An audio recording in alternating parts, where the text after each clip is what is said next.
Bien-aimé dans le Seigneur Jésus, je te salue dans le beau et précieux nom de notre Seigneur Jésus-Christ. L'amour du Père, la douce communion du Saint-Esprit sont avec nous dans le glorieux et puissant nom de notre Seigneur Jésus. Une fois encore ce matin, bienvenue à notre émission Ma déclaration matinale. La Bible déclare dans le livre de Matthieu 8, le verset 24 et le verset 25. Voici, il s'éleva sur la mer une si grande tempête que les flots entraient dans la barque. Et lui, il dormait. Alléluia. Au verset 25, il est écrit, les disciples s'étant approchés le réveilla et dit, Seigneur, sauve-nous, nous périssons. Bien-aimés dans le Seigneur, observez bien quelqu'un qui est en train de dormir et l'eau entre sur lui et la personne ne se réveille pas. As-tu déjà appris qu'il y a l'inondation dans une maison? Et pendant qu'il y a l'inondation, il y avait des gens qui dormaient, qui n'ont pas pu se réveiller. C'est impossible. Donc cela veut dire que Jésus ne dormait pas, mais il voulait attendre et observer le comportement des disciples afin de leur enseigner un principe. Bien-aimés dans le Seigneur, au verset 26, la Bible déclare qu'il les traita de hommes de peu de foi. Donc, et il dit, pourquoi avez-vous peur?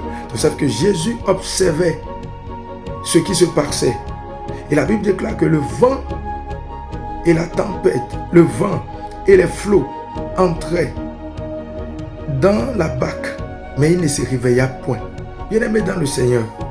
Et c'est lorsque les disciples ont crié à lui, sauve-nous, nous périssons, que Jésus s'est réveillé. Je veux dire à quelqu'un, ce n'est pas les pleurs, ce n'est pas les lamentations qui pourront réveiller la mémoire de Dieu en ta faveur. Il dit, viens et plaidons, réveille ma mémoire.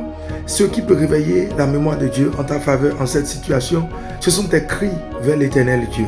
Alléluia. Arrête de pleurnicher, arrête de laisser le poids de ce mal peser sur toi dans les plaintes et dans les lamentations.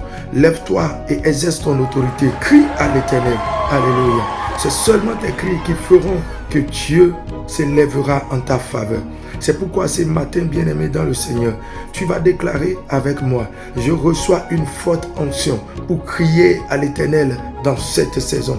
Et je déclare que les portes qui étaient fermées devant moi s'ouvrent. Je décrète que les tempêtes se calment par mon cri dans le nom de Jésus. Je déclare que tout vent contraire à la direction glorieuse que Dieu a déjà donnée à ma destinée s'arrête maintenant dans le nom de Jésus. J'arrête le mouvement des flots. Je décrète que je reçois maintenant la vie de Dieu, la solution dans cette situation. Au nom de Jésus. Amen. Shalom bien-aimé.